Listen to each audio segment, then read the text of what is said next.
JEE mains inorganic chemistry. हमारा chapter है coordination compounds और हमारा अगला क्वेश्चन है क्वेश्चन नंबर 176। आपके पास दो कॉम्प्लेक्स दिया हुआ है, एक ए है और एक बी है, ठीक है। इसका रंग वायलेट है, इसका रंग येलो है ना। आपको इनकरेक्ट बताना है इन चारों में से। यह क्वेश्चन 2019 में आया था। एक बार आप इस क्वेश्चन को ट्राई करिए, फिर हम आगे बढ़ते हैं। तो आप यहाँ देखिए, CFSE of A, del naught of A और डेल नॉट ऑफ बी, ये जब हम लोग कैलकुलेट करेंगे तो ये हम लोग कैलकुलेट करेंगे from the energies of violet and yellow light, ठीक है। अब ए किसको कर रहा है, एब्जॉर्व वॉयलेट लाइट को, ठीक है, और बी एब्जॉर्व कर रहा है येलो लाइट को, ठीक है। तो जो डेल नॉट ए और डेल नॉट बी है वो कैलकुलेट होगी, नहीं यहाँ पर आप ध्यान दीजिए, ठीक है, यहाँ पर वो एब्जॉर्व नहीं कर रहा है, are violet and yellow in colour लिखा हुआ है, ठीक है। मतलब वो एब्जॉर्व कर रहा होगा किसको, वॉयलेट को नहीं कर रहा होगा, वो वॉयलेट कलर को तो शो कर रहा है, ठीक है। तो वो वॉयलेट का कम्प्लीमेंट्री कलर एब्जॉर्व कर रहा होगा, या ऐसा बोल सकते हैं जिस कलर को वो एब्जॉर्व कर रहा होगा उसका कॉम्प्लीमेंट्री कलर वॉयलेट है, ठीक है। तो जब हम लोग CFSE कैलकुलेट करते हैं उसमें जो डेल नॉट होता है वो हम लोग निकालते हैं जो कलर वो एब्जॉर्व कर रहा है, ठीक है, जिस वेवलेंथ का या फ्रीक्वेंसी का।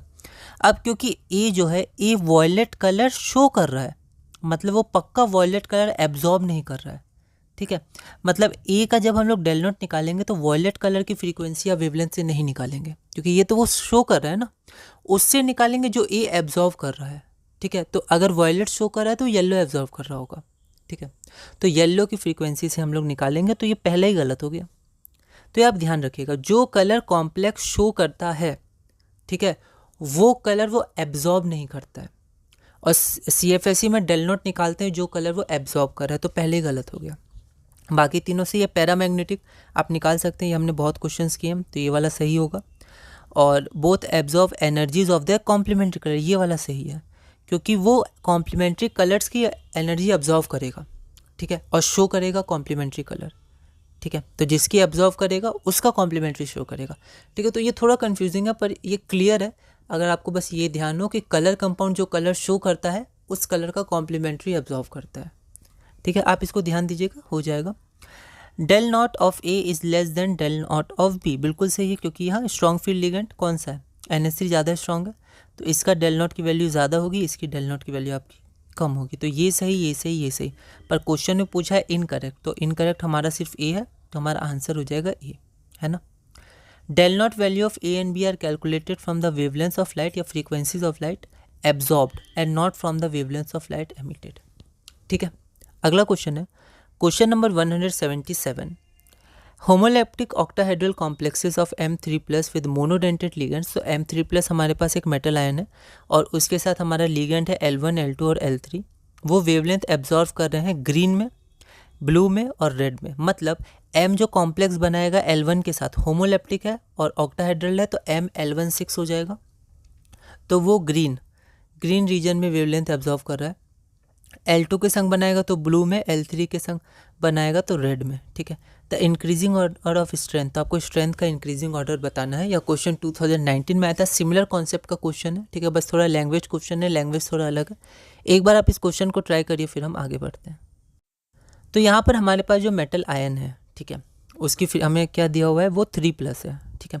और L1 का हमें चार्ज पता नहीं है, मोनोडेंटेड है, तो यहाँ पर हम लोग मान लेते हैं कुछ चार्ज N आएगा, हमें नहीं पता वो क्या होगा, प्लस माइनस कुछ भी हो सकता है। तो यहाँ पर जो M हमारा मेटल है और यहाँ पर L1 लिगेंड है, ऑक्टाहेड्रल है, तो 6 होगा और होमोलैप्टिक है, इसका +3 है, इसका कुछ चार्ज होगा तो यहाँ N+ होगा या माइनस होगा, ठीक है।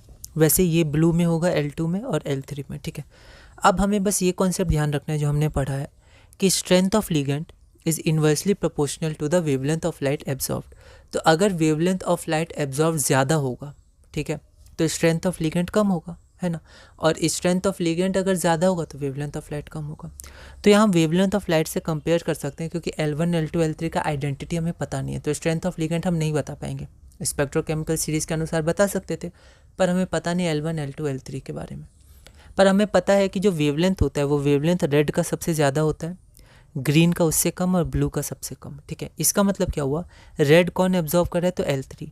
अब L3 सबसे ज़्यादा वेवलेंथ का लाइट एब्जॉर्व कर रहा है, मतलब उसका स्ट्रेंथ सबसे कम होगा इस रिलेशन से।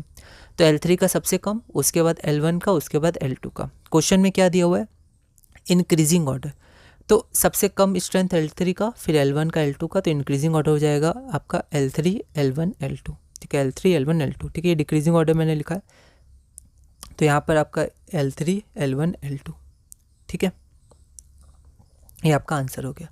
अगला क्वेश्चन है question number 78, the transition metal ions responsible for colour in ruby and emerald are respectively. यह क्वेश्चन 2016 में आया था, एक बार आप इसे ट्राई करिए फिर हम आगे बढ़ते हैं। तो ये NCERT का डायरेक्ट क्वेश्चन है, उसमें कुछ एडिशनल इन्फॉर्मेशन लिखी हुई है, ठीक है। तो उसमें ये है कि जो रूबी है उसमें Cr3+ होता है और एमराल्ड में भी Cr3+ होता है, ठीक है, ट्रांजिशन मेटल आयंस।